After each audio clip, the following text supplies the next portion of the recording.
RTV6 is working for you. This is RTV6 News at 6, working for you. Did you take that Sunday stroll today or soak up some time at the pool or park? If you can take the heat, today has not been so bad. Well, good evening and thanks for joining us here at 6. I'm Nicole Griffin. As we head into the evening, you may be wondering if you'll need to bring that umbrella if you decide to go out. Let's check in now with meteorologist Kyle Mounts for the evening outlook. Kyle. And Nicole, we've got plenty of heat and certainly the humidity that is out there. What we're missing is that oomph or a bit of a trigger there for some of those thunderstorms. You can see a deck of clouds that's moving through central Indiana right now. We find one teeny tiny shower here in northern Bartholomew County between Columbus and Hope, and that is going to be fading pretty quickly here as it drifts off to the south. There you can see the clouds though as they roll through the downtown area right now, just kind of filtering out some of that sunshine. 86 degrees. We made it to 87 this afternoon. There's that dew point though, still in the lower 70s, so still very warm and muggy with that northeast breeze between 10 and 15 miles per hour. So even though we're not officially at 90, it feels like the lower 90s in downtown, feels like 89 for you in Columbus with a temperature of 86. An isolated downpour here as we go through the next couple of hours. Majority of us, though, are going to stay dry. Those temperatures in the middle 70s through 10 o'clock. We'll talk about a break in the humidity, limited rain chances over the next 7 days, and when those 90s make a return. Kyle, thank you. Right now, police are investigating a shooting that sent a teenager to the hospital in critical condition. RTV6's Cameron Riddle is live outside Riley Hospital with what we know right now. Cameron. Nicole, good evening. This is a story we are still developing to find out more details about inside of the RTV6 newsroom. Here outside of Riley Children's Hospital is where we are tonight after police tell us that a juvenile was shot over on the east side and was then transported here. Inside is where they are now recovering, apparently in critical but stable condition. Again, the details are still scarce here at the 6 o'clock hour of exactly what happened to this person as they were out on Meadowlark Lane. That's over near 46th Street and Pendleton Pike and Franklin Road in that area. We did go by that house earlier this afternoon, and we were told by a woman who lives in the home that matched the address of where the shooting took place, that she had no idea what was going on and was not aware of anyone being shot at her residence. Nevertheless, police do tell us that they are continuing to work this case, and so far here at the 6 o'clock hour, they have not given us a description of a suspect or told us if there are any suspects in this case. Again, a juvenile shot in the back, but is in stable but critical condition here at Riley Hospital. We are staying on top of this story and let you know more when we find out right here on RTV6 and on the RTV6 app. Live downtown, I'm Cameron Riddle, RTV6. Cameron, thank you. Metro Police say a man who was shot in June died Saturday from his injuries. The shooting happened on June 20th near West 29th Street and Barnes Avenue. 25-year-old Robert Shanks was one of the two people shot that morning. He was in critical condition for the last several weeks, but died on Saturday. 23-year-old Aaron Cooper also died as a result of his injuries. Tonight, a woman is in the hospital and a man is dead after a stabbing on the west side. Police were called to Chapelwood Boulevard on reports of a disturbance around 3:45 this morning. That's near 10th Street and Girls School Road. When first responders arrived, they found two people suffering from stab wounds. The woman was taken to the hospital in stable condition, but the man died from his injuries. Police are asking anyone with information on this case to call Crime Stoppers at 317-262-TIPS. Shelbyville police are hoping to identify a man and a woman who attempted to aggressively sell cosmetics to a woman at Walmart. These are photos of the two people. Police say the man handed a woman shopping in the store a pink For Her bag and told her it was $20. When she refused to buy it, police say he became aggressive. The woman was then in another section of the store when a woman with a similar pitch came up trying to also sell the bag. Shelbyville police want people to be aware that these two are approaching women and they could have bad intentions. They were seen in a silver car, late model car with a white rabbit sticker on the back. If you know who they are, contact police. House Speaker Nancy Pelosi will be speaking in Indianapolis next week. She will headline the Young Democrats of America convention on July 19th. Pelosi will speak at 7 p.m. during the general session. South Bend Mayor and 2020 presidential candidate Pete Buttigieg will also speak at the event. More than 1,000 people are expected to attend the convention that runs from July 17th to July 20th. The latest ABC News Washington Post poll shows the president with the highest job approval rating over the past 2.5 years. But nearly 2/3 of those polled say that the president has not acted presidential. Here's ABC's Rachel Scott with a look at some of the numbers from that poll. Bolstered by a strong economy, President Trump seeing the highest approval ratings of his presidency in the latest ABC News Washington Post poll. 44% of Americans approve of the job the president is doing, but still 53% disapprove. And an even greater number, 65% of those polled say the president has acted unpresidential.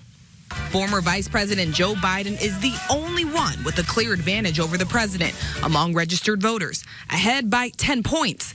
53% for Biden, 43% for the president. He's the bully that I knew my whole life. He's the bully that I've always stood up to. I think the American people want a president who has some dignity, who has a value set, who is actually trying to restore the soul of this country. The poll also touched on immigration, with 80% of Americans saying it will be an important issue in the 2020 vote. Just 40% approve of how the president is handling immigration. A report last week from the Inspector General is calling on the Department of Homeland Security to address overcrowding at detention centers. This is an extraordinarily challenging situation. We had an overflow situation with hundreds of children crossing every day. That's why we were asking for funding for Health and Human Services. Pictures in that report have many Democrats calling for change at the southern border. You make sure you're not separating parents from their kids, something I would do in my first 100 days as president, and then you bring in comprehensive immigration reform. Rachel Scott, ABC News, Berkeley Heights, New Jersey. Today, we are getting a look at two of the newest members of the Indiana Pacers. The Pacers held a press conference this afternoon to announce the signing of Jeremy Lamb and TJ Warren.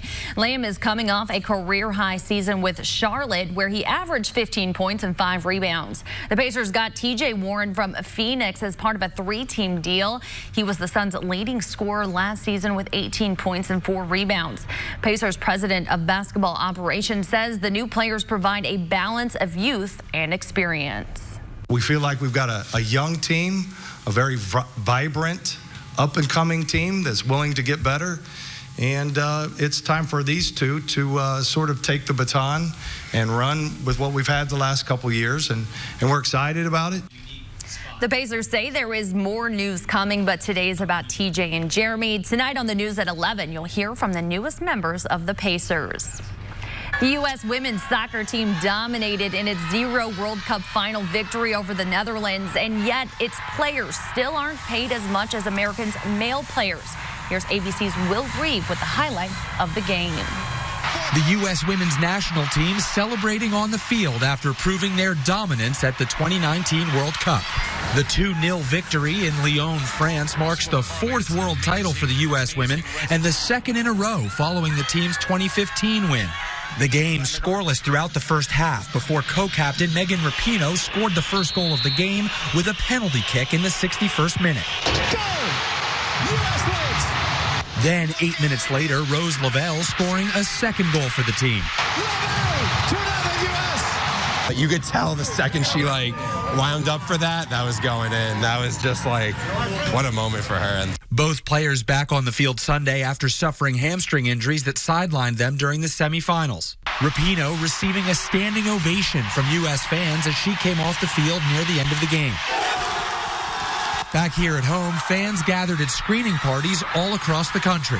Unbelievable to watch. Really proud. Team manager Jill Ellis remains undefeated at the World Cup, becoming the first manager to win the tournament twice. FIFA recently announcing they doubled the women's prize money to $60 million. But that's still far less than the $440 million for the men's prize. In light of today's win, calls to close that pay gap are likely to grow. Will Reeve, ABC News, New York. Well, thank you. And take a look at this crowd in Carmel, where dozens of fans gathered in Midtown at the Plaza to watch the World Cup Championship on the big screen. This was one of 3 watch parties that Indy 11 players were at today. The other 2 were in Broad Ripple and downtown at the City Market. Video captures the moment the latest quake shook things up in California. What experts are saying tonight about the possibility of another tremor happening soon. A happy beginning that already has a happy ending. We're there as a man who inadvertently captured a special moment gets to share the joy with an engaged couple. Kyle.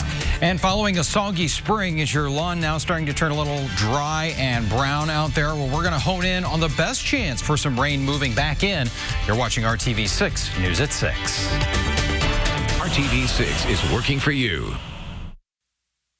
This is RTV6 News at 6, working for you. More images from that second powerful earthquake to hit Southern California this week. Security camera captures the moment the 7.1 earthquake hit Ridgecrest, California on Friday. First video, you can see vehicles shaking and a cat run frantically by the camera. In the second video, water splashes out of the pool as a ceiling fan on the patio shakes. Tonight, residents are still alert, facing the possibility of aftershocks. More now from ABC's Megan Trevisan. We're here in the city of Ridgecrest, which is about 150 miles northeast of Los Angeles, and this is a community that has gotten hit the hardest from these earthquakes. When you drive down the streets of these neighborhoods, you can really see the devastation. For example, look at this mobile home over here. It has been completely destroyed. It caught fire after the 7.1 earthquake on Friday, and it's hard to see inside because it's so dark and charred by this fire. If you look outside here, you can see there's furniture splayed all over the yard. Even parts of the tree has been burned. And we talked to the Kern County Fire Department earlier today. They say that most of these fires started because of broken gas lines. Quite a few houses were damaged, the gas lines broken, and it's kind of a slow process finding all of those issues. And so I think things will be popping up over the next few days that we'll have to deal with. Getting a different angle of this fire, you can see this one particular family lost absolutely everything. And adding to the stress are these aftershocks. The city of Ridgecrest has had over 3,000 aftershocks since the earthquakes began, and they're bracing for even more. Megan Trevisan, ABC News, Ridgecrest. An update tonight on a story we first told you about Friday. A photographer in Carmel capturing a couple's engagement in his fireworks photos met for the first time today. Tyler Huffman posted on social media after he noticed the special moment in his photos, a man down on one knee popping the question. Well, thanks to the power of social media, today he met with Brad Ryder and Wendy Albrecht. The two tell us they originally got engaged in 2012 but never set a date. Brad says he wanted to remind Wendy on July 4th just how much he loved her. Yeah, it was beautiful. It was an amazing. I can't thank Tyler enough because our friends had walked ahead of us. We had no idea someone was behind us, and since it was such a spontaneous moment and it wasn't planned, it was a message, and it was just an amazing thing that Tyler was back there and captured that moment. Coming up tonight at 11, much more on this meeting. We'll talk to Tyler, the photographer, and find out how the two connected. And Brad and Wendy tell us they did not know until much, much later that their photo went viral. Kyle, I love learning all these details. This is such a great story. Yeah, and it's been a big weekend for everyone here in central Indiana celebrating the 4th of July, and that carries over to Morse Reservoir. Many boats out there on the water still this evening and enjoying dry weather here. Temperatures in the 80s. It's 86 degrees right now in downtown, 84 in Kokomo, Bloomington at 86. We've got our wind out of the north right now around 10 miles per hour. And Storm Team 6 radar, again, things are very quiet here. That one shower we had in northern Bartholomew County, that has faded away. What we are going to be watching, though, see these very faint green lines that are moving through. These are actually called outflow boundaries here. May get a little gust of wind with those and may also help to pop up a shower as they move through. But again, the majority of us not going to see a drop of rain this evening. 66 will be the overnight temperature, so we'll get out of those overnight lows in the 70s, cool things down just a little bit more, not quite as stuffy. And we're also going to notice that drop in the humidity. So maybe you don't mind the heat, but certainly could use a break in that humidity level today. Yeah, just oppressive. By the time we get into tomorrow, it's going to be a lot more pleasant, especially into the afternoon. And temperatures, they're still going to be warm here. Starting off in the upper 60s, we'll get into the middle 80s tomorrow afternoon, but we'll still have that north breeze around 10 miles per hour. So we're not going to have to deal with too much of a heat index here as that humidity drops. Your high 85 in Kokomo and Anderson, 83 tomorrow afternoon in Frankfort. We'll find those numbers in the middle 80s along I-70 here, and mid to upper 80s. Seymour at 87, 86 degrees in Spencer. May not get a break from the 90s all that long, though. We're already back into the upper 80s on Tuesday and looking at a forecasted high here of 90 degrees Wednesday afternoon. That also coincides with our next best chance for some wet weather moving in. This is TrueCast, 4 o'clock Wednesday afternoon. Things are dry, but we are going to see late day, chance for a few of those thunderstorms to move through. And really, this is about the only chance of rain over the next 7 days. So we've really kind of changed the pattern here. Things were so wet and soggy in the spring, and now that we've gotten into early summer here, late June, early July, we've kind of shut off the widespread rain, and it looks like that's going to be the case here over the next several days. 7-day planning forecast, we put it all together here for you, and there's that gradual climb in the temperatures through the middle of the week, and also that chance for rain. Once the rain and thunderstorms move through, we'll dry things out once again. We're also going to notice another drop in that humidity, so it should be pretty comfortable here for the end of the week with highs in the middle 80s. But next weekend, there's another pool and lake weekend in the making. We've got dry weather, lots of sunshine, high temperatures around 90 degrees once again. Looks like a good 7-day. Looking pretty good there for this time of year. All right, thank you, and we will be right back. That's right. Fast foodies know the deal. Once a week, a middle school transforms into a barber shop. The assistant principal gives out free haircuts. It helps the kids' self-esteem and teaches them about a trade that never gets old. Kai Beach has that story. Make a line. That's called a guide. Line. Guideline. We got to make a guideline first. All right. If you listen closely, you can hear the growing buzz happening at Dowell Elementary. There you go. Under the guideline. Under. At this school where 93% of the students qualify for free lunch, staff is now helping trim another need by getting more hands-on. There you go. The needs line. Every Wednesday after the final bell rings, the school's auditorium transforms into a barbershop. This really does help out some of our families. With the straight razor in hand, Assistant Principal Rob Sulia gives students free haircuts, which he says helps keep them free from being bullied about their appearance. Kind of found that sometimes attendance is a little bit better because when kids feel good, they want to come to school. Before getting his PhD in education, that's better. Sulia worked as a professional barber. Now, he's sharing those skills to these students. So this is called the Barber Club. We have 3rd, 4th, and 5th graders. They come, they get to get exposed to a trade. A growing trade that can be financially rewarding. The median wage for barbers across the country is about $13.50 an hour. But add in tips and barbers can make a lot more. I mean, no matter where you go around the world, like Boucher, all I need is clippers and a comb, and I should be able to get an income. Who's made a career out of cutting hair. With more than 20 years of experience, yeah, a good friend of mine. He's sharing industry secrets while working at Floyd's barbershop. Hell yeah, boss status. Saying this profession provides much more than just a paycheck. I've had people sit in my chair and may have just lost a loved one. Give them a good haircut, all of a sudden, to see that face uplift. Like, all right, I'm ready to step out in the world, you know? It's that combination of intimacy and innovation that makes Dowell 5th grader Kevin Sanchez want to become a barber. When I'm cutting hair, I actually like it, and I wish I could just keep doing it. Now he's learning the art of cutting hair. Don't go above that line, though. Practicing his craft by giving his close friends tight fades after school on Wednesdays. It's like a creative job, like put designs in hair. I might just try go to California and cut people's hair. But before heading out west and getting licensed and making money, there's middle school. I'm Kai Beach reporting. You show me that you know what you're doing.